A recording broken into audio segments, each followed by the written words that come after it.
تین دعائیں ایسی ہیں جن کو پڑھنا اپنی زندگی کا معمول بنائیں. ان کے فوائد، ان کے فضائل، ان کی برکات اور ان کے کمالات زندگی میں بہت زیادہ ضروری ہیں، اور آج کے فتنوں کے دور میں ان کی برکات ہماری زندگی کی، ہمارے دن رات کی اشد ضرورت ہے.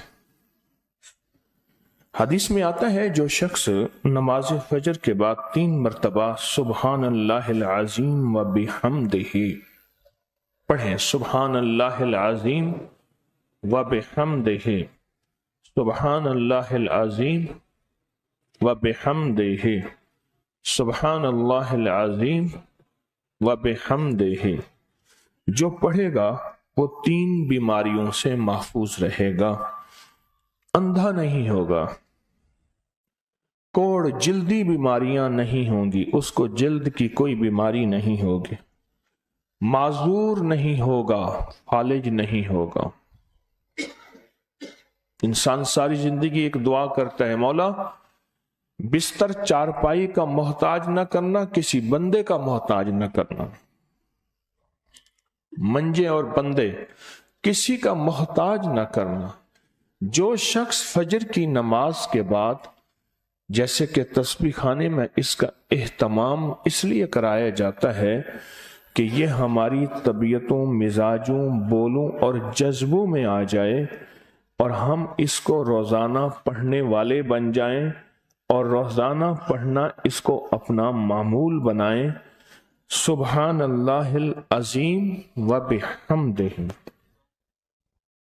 سبحان اللہ. اور ایک اور حدیث میں ہے کہ 2 کلمے ایسے ہیں جو اللہ کو بہت محبوب ہیں، زبان پر ہلکے ہیں، اعمال میں بہت وزنی ہیں، ترازو میں بہت وزنی ہیں. اور وہ 2 کلمے کیا ہیں؟ سبحان اللہ العظیم و بحمدہ. اور آقا کا فرمان ہے، جس نے کہا سبحان اللہ العظیم و بحمدہ، اس کے لیے جنت میں کھجور کا ایک درخت لگ گیا.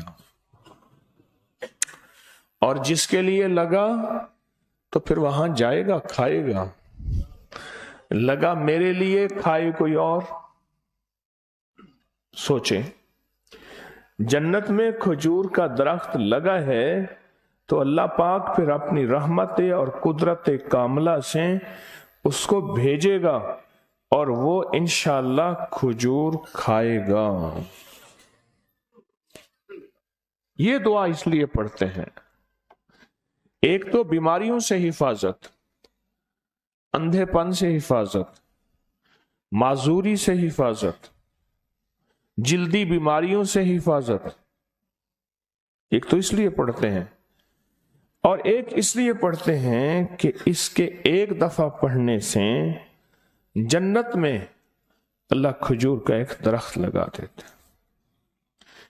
اور سنیں، رسول اللہ صلی اللہ تعالی علیہ وسلم نے فرمایا، جو شخص بھی سبحان اللہ العظیم و بحمدہ ایک دن میں 100 مرتبہ پڑھتا ہے تو اللہ اس کے گناہ مٹا دیتے ہیں، چاہے گناہ سمندر کی جھاگ کے برابر کیوں نہ ہو.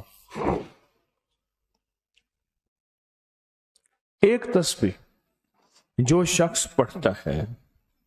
رسول اللہ صلی اللہ تعالی علیہ وسلم ایک مرتبہ صحابہ سے فرمایا، آپ نے فرمایا کہ سبحان اللہ العظیم و بحمدہ 100 مرتبہ پڑھو. جس نے 1 مرتبہ پڑھا اس کے لیے 10 نیکیاں لکھی جائیں گی، جس نے 10 مرتبہ پڑھا اس کے لیے 100 نیکیاں لکھی جائیں گی، اور جس نے 100 مرتبہ پڑھا اس کے لیے 1000 نیکیاں لکھی جائیں گی.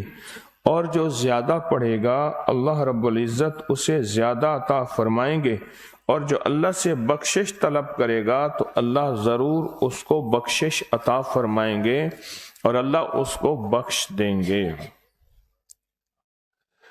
ایسی طاقتور دعا ہم روزانہ رمضان میں بھی اور رمضان کے بعد بھی. تو کون سی دعا پڑھنی ہے آج کے بعد؟ سبحان اللہ العظیم و بحمدہ. کیا پڑھنا ہے؟ یہ دعا روزانہ کو اپنے معمولات میں، اپنی تسبیحات میں، اپنے معمولات میں، اپنی عادت اور عبادت میں شامل کر لیں تو انشاءاللہ فائدہ، نفع اور بہت زیادہ. ایک اور دعا ہم پڑھتے ہیں، اللہم اجرنا من النار. اچھا، اپنی ذات کے لیے اکیلے پڑھیں تو اللہم اجرنی من النار.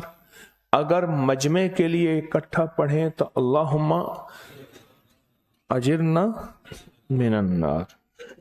فرمایا حدیث میں ہے کہ جس شخص آپ ایک دفعہ فجر کی نماز سے فارغ ہوں تو کسی سے بات کرنے سے قبل اللہم اجرنا من النار، اے اللہ مجھے آگ سے بچا لے، پڑھ لیں تو فرمایا اگر اس دن اس کو موت آ گئی تو اللہ اس کو آگ سے بچائے گا.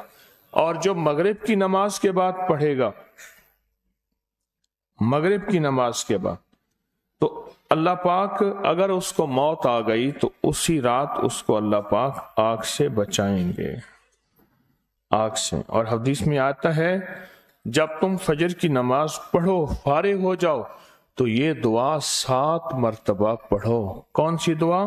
اللہم اجرنا من النار، اللہم اجرنا من النار، اللہم اجرنا من النار، اللہم اجرنا من النار، اللہم اجرنا من النار، اللہم اجرنا من النار، اللہم اجرنا من النار، اللہم اجرنا من النار، اللہم اجرنا.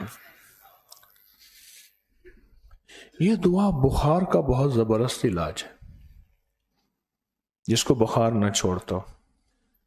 یہ دعا ہائی بلڈ پریشر کا زبردست علاج ہے. یہ دعا غصے کا علاج ہے. یہ دعا جس کے اندر وسوسے بہت زیادہ آتے ہوں، منفی وسوسے بہت زیادہ آتے ہوں، جو نیکی سے ہٹاتے ہوں، اس کا علاج ہے. اللہم اجرنا من النار. یہ بہت طاقتور علاج ہے. جس کا بلڈ پریشر ہائی رہتا ہو، جو بہت زیادہ ہر وقت غصے میں رہتا ہو، جس کا جسم بہت گرم رہتا ہو. جیسے رات ایک صاحب کہنے لگے کہ مجھے گرمی میں سے خوف آتا ہے، سردی میں مجھے راحت ملتی ہے. اس کے لیے بہت فائدہ مند ہے. بیماریوں کے لیے بہت فائدہ مند ہے. غصہ زیادہ آتا ہو اس کے لیے بہت بہت فائدہ مند ہے.